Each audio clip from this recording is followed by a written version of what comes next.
Hi everybody, this is Nate from the Kraemer Life, and today's video is going to be a little bit different. I'm actually going to be reviewing a product that I've been testing here on the homestead for a couple weeks now, and I really want to tell you guys about it because I'm really excited because it fits into our goal for this homestead. And the product that we're going to review today is actually behind me. It is the BLUETTI AC200P power station and two PV200 solar panels. I'm going to bring it inside. I'm going to review the power station indoors so you can see the screen and I can tell you all about the product. So let's go.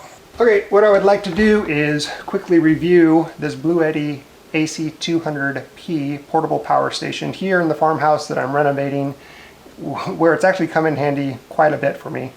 So I'm going to start with the features of the product, and then we'll move on to some testing that I've done. We'll do some additional testing, and then I'll give you my final thoughts at the end. There are chapters in this video, so go ahead and fast forward through the chapters for items that you're interested in. You can see here that we have a simple power button. Press it once, of course, to turn it on.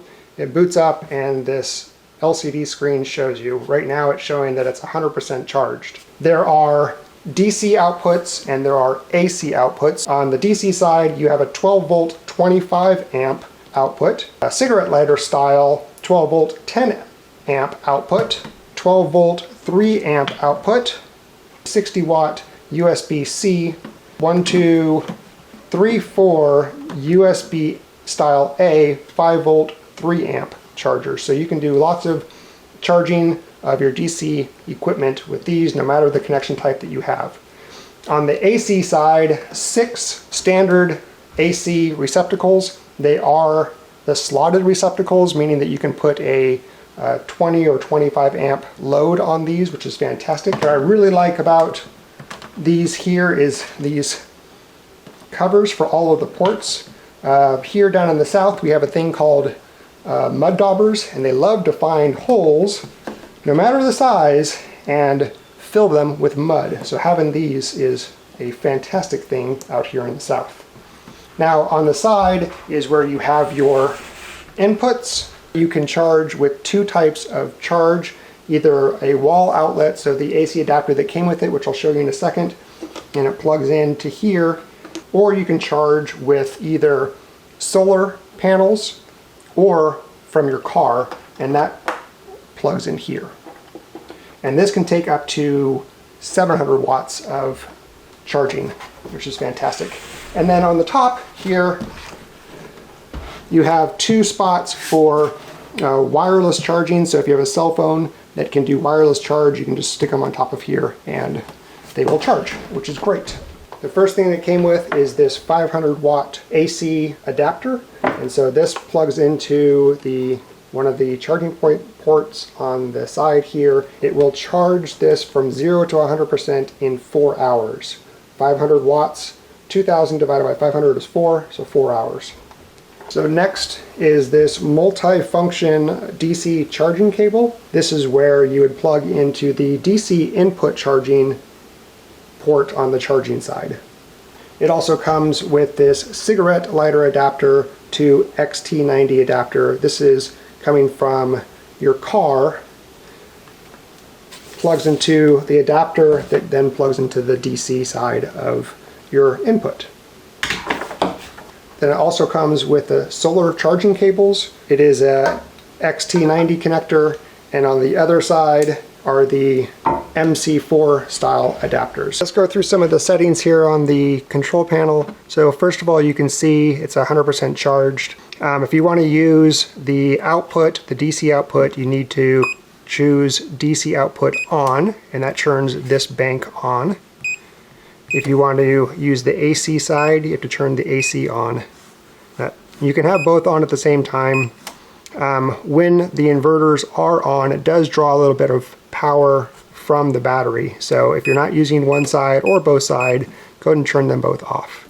You can see on this side the input. So over here you have the PV or the solar or your car charger. So if there's input coming from the DC side, you'll see how many watts are being charged there. And if there's a load on the AC side, you'll see how much power is being drawn. And that's same for the AC side. Once you have AC plugged in to charge it, you'll see how much charging power is, how many watts, and if there's a load on the AC, you'll see how much watts are being drawn. So I'm going to go ahead and charge my phone. So I'm going to choose DC on, so these down here work. And I'll go ahead and plug in my phone into one of the USB. So I want to show you the DC load, what it does. I'm at 29% on my phone. I plug it in, and now you can see that it is drawing 6 watts of power. On the AC side, similar process, turn the AC on, and right now there's no draw, 0 watts being drawn, but you can see that it's on because it's blinking.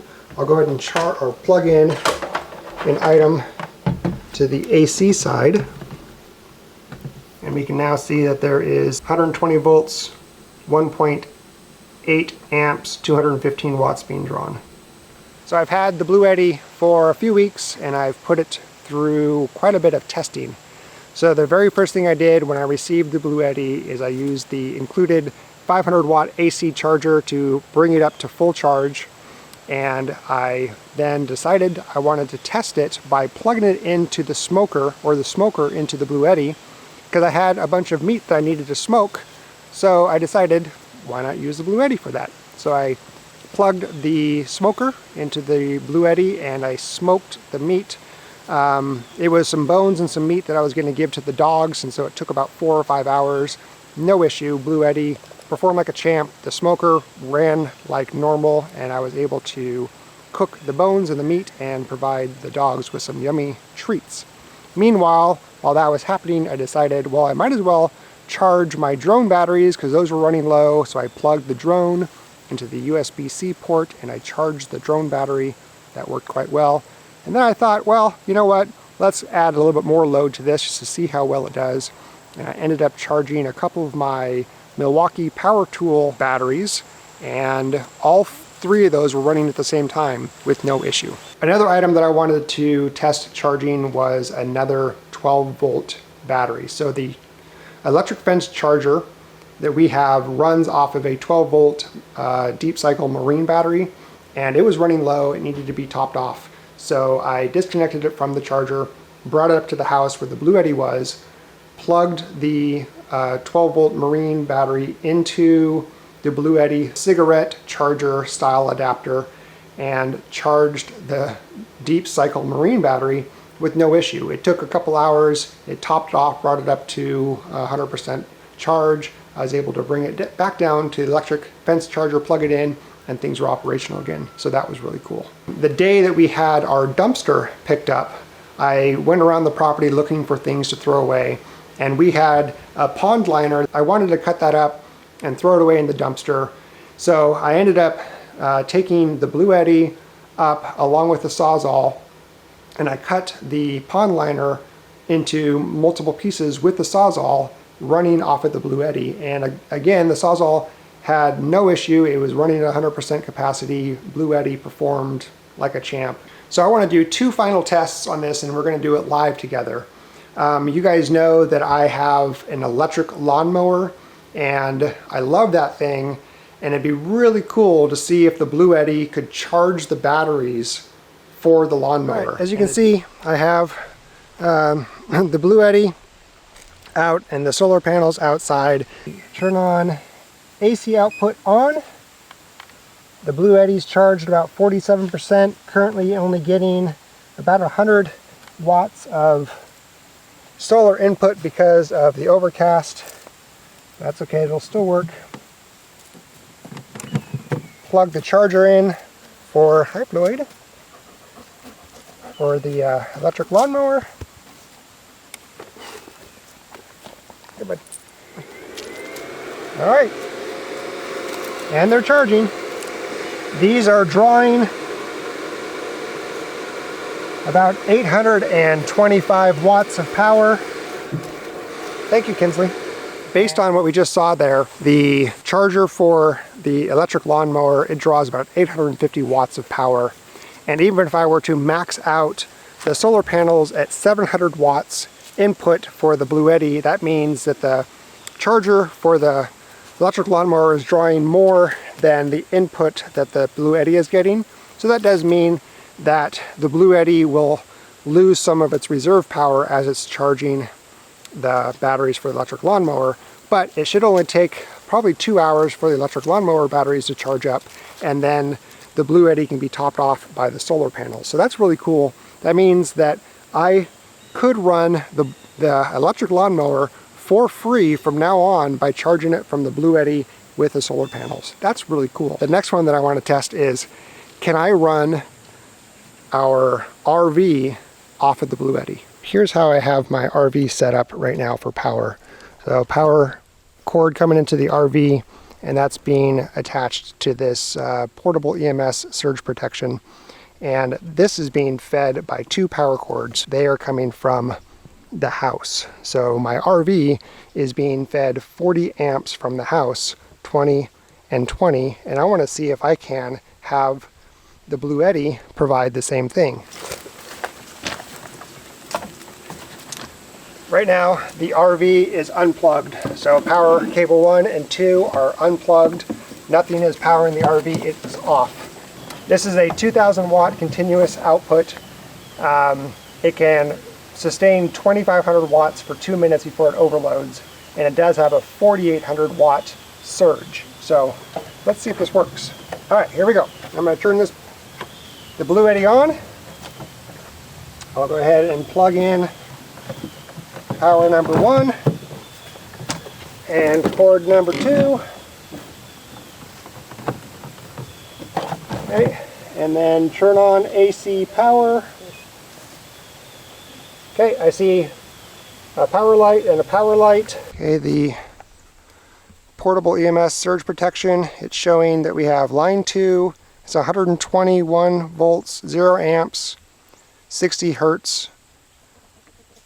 And line 1 has 120, 0 amps. But we do have an error. We have an error code 2. So error 2, open ground. Oh, because this is an open ground, this surge protection is not going to work. So I'm going to remove the surge protection from the equation. So we're bypassing the surge protector. Okay, here we go. Power on. Okay, we are drawing 420 watts right now from the RV. Let's go inside and see if things are working. We are getting battery charge of 13.5 volts, so the batteries for the RV are charging. As you can see, lights are working, but those work off of the 12 volt battery in the RV. So what will be interesting is to see if the AC works. Okay, so here we go. Fan works. Here's the big one. Oh my gosh, the AC is working.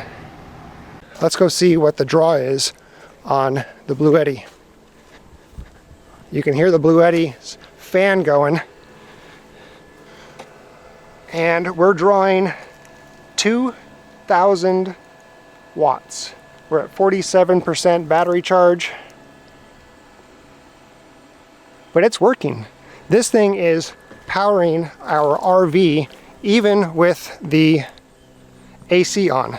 I mean, the AC is going, it's cold, it feels great. I am super impressed. I'm going to turn that off. So I'm going to go plug back into the house and I'll give you guys my final thoughts on this. I'm really impressed with it. It's powered more things than I thought was possible. I love the fact that I can now charge my electric lawnmower from the sun for free. I think that's the coolest thing. I can charge my batteries for my power tools for free from the sun. And as you just saw, if I need to in a pinch, I can run the AC and my RV from the BLUETTI itself. And with the solar panels connected and charging it, it gives me a little bit longer runtime. With the BLUETTI AC200P and the solar panels, we now are in a position of not only having power where we need it, but having power when we need it. So living out in the country, we do have our fair share of power outages, and some of them last a very long time. And that is not good, specifically because we have things like meat in freezers, and the freezers need to stay running. And we have really cold winters and really hot summers. And so we want to be able to maintain a comfortable temperature for ourselves. So in the event of a power outage, we can hook up some space heaters and put in the RV or in our house with us to stay warm, run the AC in the RV in the summer when it's cold or when it's hot outside, and hooking up the PV200 solar panels just gives us extra life to the BLUETTI and longer run time, which I think is the coolest thing. Now, this does come with some drawbacks. It's not perfect. Number one, it's not light. The AC200P, it's 60 pounds, and so it's not easy to port around. You can lift it, you can move it, it's not dead weight, but it's still 60 pounds. And the two solar panels, they're 16 pounds apiece. So it's not the most convenient thing to move around, but when you need power, you can move it to where you need it, and in the time of need, you can bring it to you and it's available. Another drawback with the AC200P is that it does require at least 2 of the BLUETTI solar panels, unless you're using the AC350. If you're using the AC120 or the AC200, you need to have 2 of those in order to charge using solar. So if you're looking for a portable power station, I highly encourage you check out BLUETTI. They have a fantastic line of product. And if you're looking specifically for the AC200P, I'll put a link in the description down below. Well, thanks for watching, everybody. I appreciate it, and we'll see you on the next one.